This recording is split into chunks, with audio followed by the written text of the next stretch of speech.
Doctor साहब, पाकिस्तान और America के दरमियान मुआहदा तय पा गया है, टैरिफ में भी कमी होगी। पाकिस्तान की मईशत पे कितने मुस्बत असरात पड़ेंगे इससे? देखिए, आज दो तीन खबरें जी। हैं बड़ी अहम, मुल्क के हवाले से भी और जो खत्ते और दुनिया के हवाले से भी हैं। तो एक तो ये है कि जो फैसले आए हैं, जी। जो ये जो 9 मई का वाक़या पेश आया उसमें सज़ाएँ सुनाई गई हैं, ये सज़ाएँ चैलेंज होंगी। कुछ इसमें जो है वो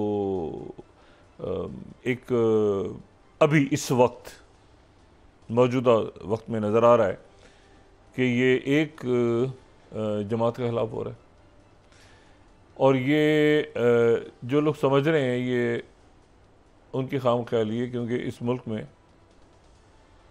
ये मुल्क उसी वक्त ठीक होगा जब अक्रॉस द बोर्ड अकाउंटेबिलिटी होगी, और अक्रॉस द बोर्ड अकाउंटेबिलिटी होने जा रही है। कि दो खबरें साथ साथ चल रही हैं। एक खबर जो है वो ये चल रही है कि इनको सज़ाएँ हो गई तो वो उस पर खुश होते हैं, एक साइड खुश होती है कि इधर सज़ाएँ हो गई, लेकिन साथ ही वो परेशान होना शुरू हो जाती है क्योंकि उधर वो दूसरी तरफ से चीनी माफिया, ठीक है, और शुगर मिल्स के मालकान कौन है, तो वो भी तो खबरें चल रही हैं ना साथ साथ, और साथ साथ ये हाउसिंग सोसाइटीज़ किस किसी ऐसा, इनमें सब सब सब कोई जमात छोड़ दें आप, सियासी जमात तो एक वो कहते हैं ना मास्क लगा लेते हैं ना अपने छुपने के लिए, मास्क पहन लेते हैं, इस पार्टी से नहीं उस पार्टी में चले जाएं, उस पार्टी से। आप देखें ज़रा, कई लोग तो ऐसे हैं कि मैं उनसे मिलता हूँ तो सोचता हूँ यार इसको पहले तो कब मिला था।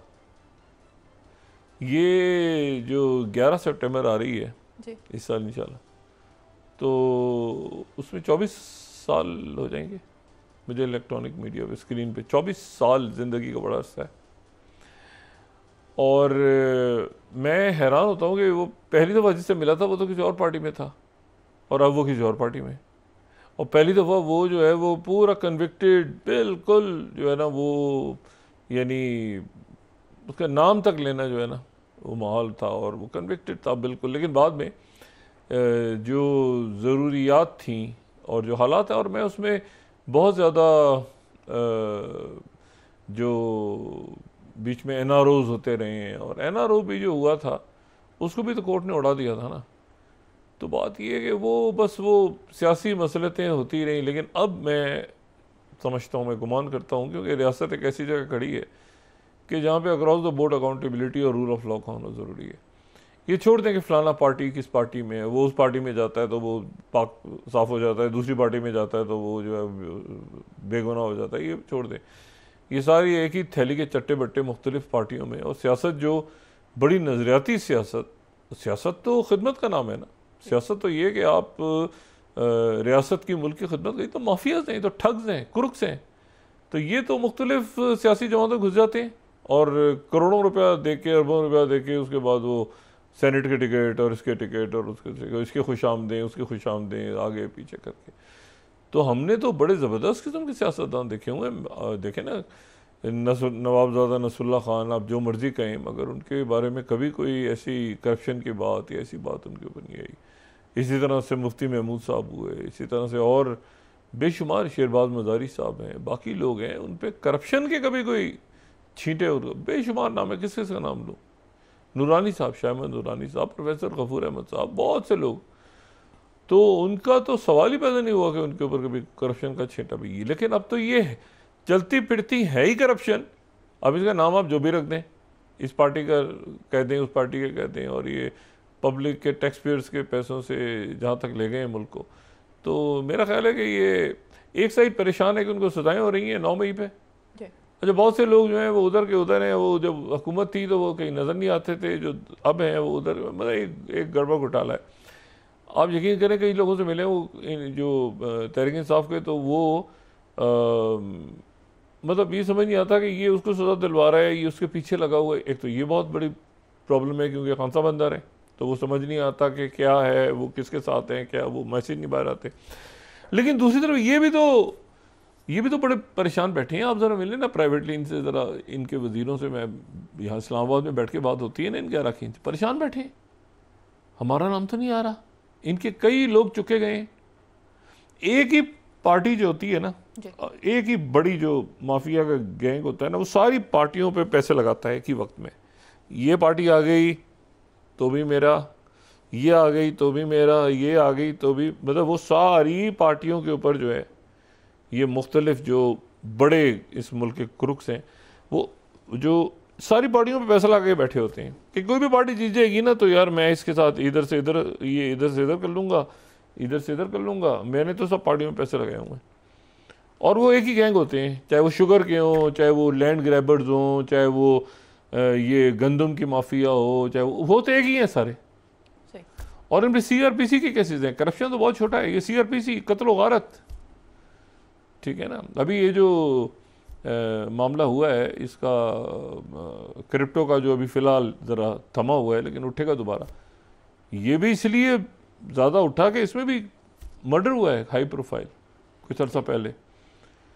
तो अब ये है कि बहरहाल अब ये मुल्क के अंदर तो मेरा ख्याल दरिंदा फिरेगा या भल सफाई होगी, कुछ ना कुछ होगा तो फिर ये मुल्क आगे चलेगा और चलेगा इंशाअल्लाह ताला। और ये आगे आप नौजवान बच्चे प्रॉब्लम्स में हैं, इश्यूज हैं, फैमिलीज मिडिल क्लास, तो इस तरह से थोड़ी चीनी बेच रहे हैं बंद और बाहर जा रहे, अरबों रुपया कमा लिया। तो मेरा ख्याल है कि ये आने वाले दिनों में अक्रॉस द बोर्ड अकाउंटेबिलिटी होगी और उसके नतीजे में जो है वो बड़े मगरमच्छ, ये नहीं कि वो ठेले वाले को उठा लिया, तनूर वाले को उठा लिया, जो बड़े क्रुक्स हैं यहाँ पे बरसा बरस से जो समझते हैं कि शायद उन्हीं की वजह से हुकूमतें, यानी वो आप सोचें कि वो यानी हुकूमतों में वज़ीर फलाना, यानी मेरा आदमी है इसको भी लगा दो, या उसको भी लगा दो, मैंने चंदा दिया था ना, या उसको सेनेट दे दो, इसको ये, इस तरह नहीं चलता मुल्क।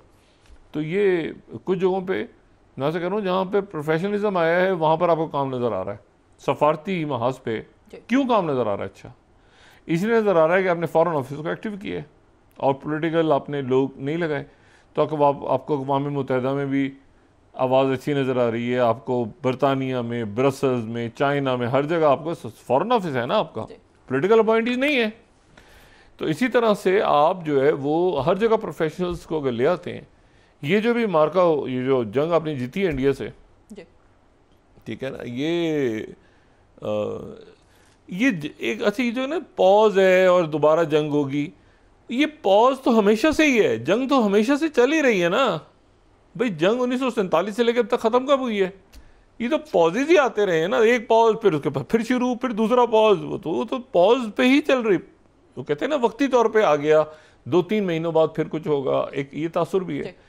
मुझे कोई कह रहा था, मैंने कहा यार ये भाई ये तो पॉजेज ही तो हैं और क्या है मतलब या तो पुरसकून मुल्क हो जाए, दोनों के अंदर हमेशा के लिए सुलह हो जाए और सब हंसी खुशी रहने लगे, वो उधर से आर्म्स की दौड़ में लगे हुए हैं और प्रॉक्सी वॉर्स और ये और वो सारा। इधर से पाकिस्तान जो है वो अपना एक बयानिया, और जाहिर है कि अभी तो जंग हुई, अटैक हुआ, और ये तो बहुत ही भोंडा हुआ है क्योंकि इसमें तो उनके लोग क्लियर नहीं हुए अभी तक ना कि वो क्या हुआ है मकबूजा कश्मीर में। तो बात सर ये है कि ये अब जहाँ पर आप प्रोफेशनलिज्म ले आते हैं, टेक्नोलॉजी की ले आते हैं, ये ले आप देखें नतीजे सामने आते हैं आपके। और बहरहाल अल्लाह का एक एहसान भी होता है, अल्लाह की रहमत भी होती है, अल्लाह की मदद भी शामिल हाल होती है। लेकिन जहाँ पर आप ये क्यों नहीं, ये देखें ना गंदम, चीनी, पानी, ये सारा जो सड़कें गिरी हैं, पानी आपको नजर, ये तो हाउसिंग सोसाइटियों की, तो कंक्रीट के जंगल बना दिए आपने ज़मीनों पे कब्जे करके, दरख्त काट के।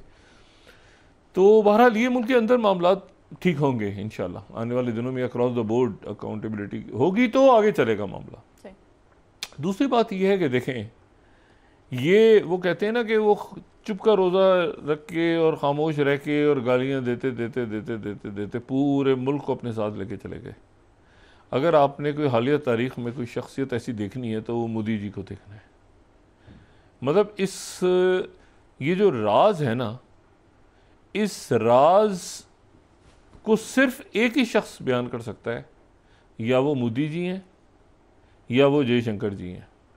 और कोई इस राज को ना बीजेपी का आदमी, ना कोई कांग्रेस का आदमी, ना कोई नॉन पॉलिटिकल, कोई नहीं बता सकता कि आखिर वो क्या मामला है जिसकी वजह से यानी कोई एक बात तो नहीं हुई ना, एक या तो कहे ना कि एक पैटर्न नजर आ रहा है ना कई सालों से।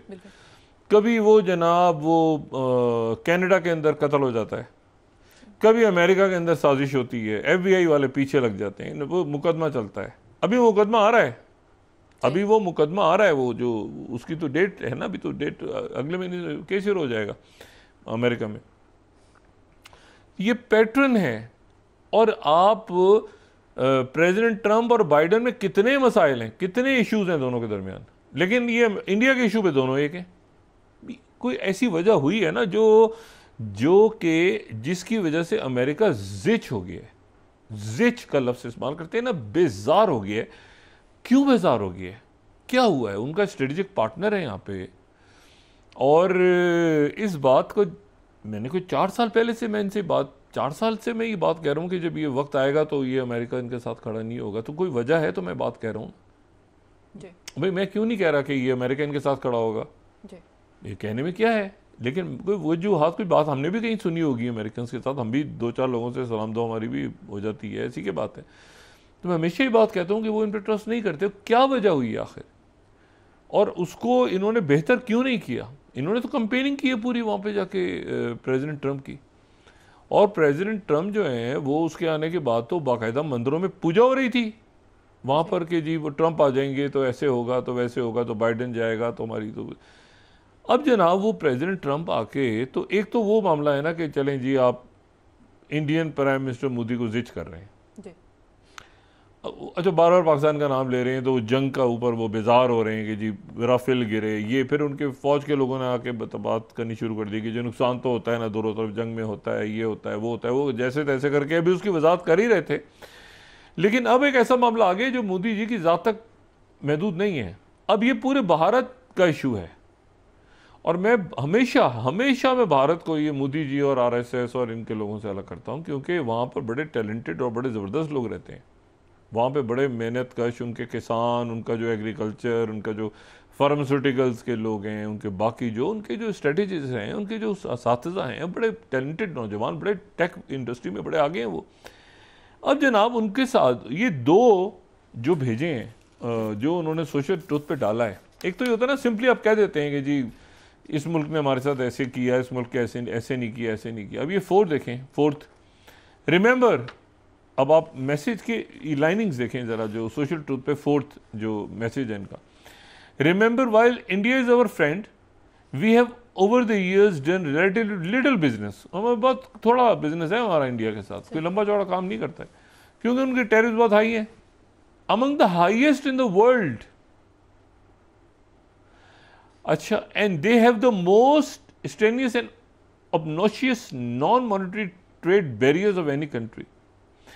और उसके बाद they always bought a vast majority of the military equipment from Russia से जो and are Russia's largest buyer of energy along with China सबसे ज़्यादा रूस से ऑयल ले रहा है, जिसकी वजह से रशिया को कोई उनकी इकोनॉमी को प्रॉब्लम नहीं हुआ। वो जितना ऑयल यूरोप को देते थे उससे कहीं ज़्यादा चाइना ले रहा है। और चाइना को भी बड़ा सुकून है कि वो ये बेर हैमर के अंदर कोई क्राइसिस होता है, कुछ होता है, वो अपनी साइबेरिया की जो पाइपलाइंस हैं वो तेज़ी का बिछा रहे हैं जो डायरेक्ट वहाँ से ऑयल जा रहा है। अच्छा, stop the killing in Ukraine, all things not good. अच्छा, फिर India will therefore be paying a tariff of 25% plus a penalty for above. अच्छा, ये तो वो था ना, thank you for your attention to this matter, ये तो कल हमने डिस्कस कर लिया था। उसके बाद क्या हुआ अगला देखें आप, जो नहीं आया। We are very busy in the White House today working on trade deals. बहुत सारे मुल्कों से हो गई, लीडर्स बहुत से मुल्कों से लीडरों से बात हुई, और ये सारे जो हैं ये बहुत खुश हैं अमेरिका से।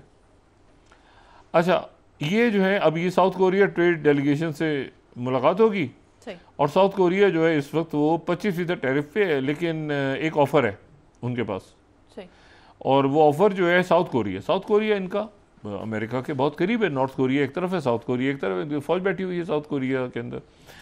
अच्छा, कोरियन वॉर्स के बाद से कई दफ़ा हम डिस्कस कर चुके हैं इसको, और I will be interested in hearing कि वो ऑफ़र क्या लेकर आए हैं साउथ कोरियंस। अच्छा,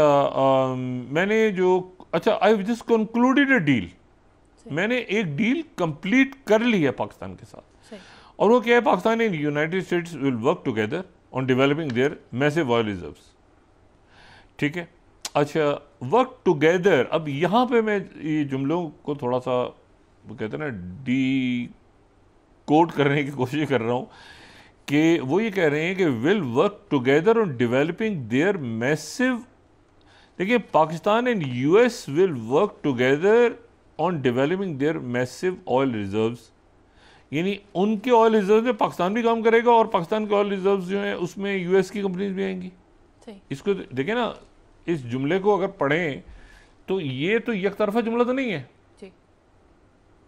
work together on developing their massive oil reserves, इसमें ये तो नहीं है कि यूएस काम करेगा पाकिस्तान में, इसमें तो ये है कि वहां पर पाकिस्तानी काम करेंगे उनके ऑयल रिजर्व्स के लिए और यहाँ के लिए वर्क टुगेदर। अच्छा, डेवलपिंग देयर मैसिव, देयर है ना, तो दो मुल्कों का जिक्र हो रहा है। अच्छा जी, तो ये डील हो गई पाकिस्तान के साथ, वरना तो ये लफ्ज़ इस तरह होता था कि US companies will go in Pakistan and, अच्छा, तो ये बहरहाल बायलेटरल अभी क्लैरिटी आ जाएगी इसमें। अच्छा, we are in process of choosing the oil company, ठीक है ना, that will lead this partnership. एक अमेरिकन कंपनी कोई होगी जो इसको लीड करेगी और जाहिर है कि लेकिन पाकिस्तानी भी उसमें होंगे, पाकिस्तानी उधर जाएंगे, वो अमेरिकन कंपनी होगी जो भी होगी वो। अच्छा, और who knows that will lead this partnership, who knows maybe they will be selling oil to India someday. और ये जो है ये हो सकता है कि ऐसा हो कि ये जो है ये इंडिया को ऑयल बेच रही हुई कंपनी, पाकिस्तान ऑयल दे रहा हो इंडिया को। अच्छा, और उसके बाद दूसरे मुल्क भी अपने टैरिफ लेकर आ रहे हैं, और ये जो है ये thank for your attention to this matter, make America great again. अच्छा, इसको देखें, दो बातें, पहली बात तो ये है कि ये इसको वो समझ रहे हैं कि टॉन्ट हो रहा है, ये टॉन्ट किया भी है उन्होंने, स्नब किया है इंडिया को, ठीक है ना, स्नब है, प्रॉपर स्नब है उनकी, जो मोदी जी की जो भी ये उसका खात्मा है उनकी फॉरेन पॉलिसी का और बाकी जो भी ट्रेड, इसके बाद नुकसान पूरे भारत का करवाया है।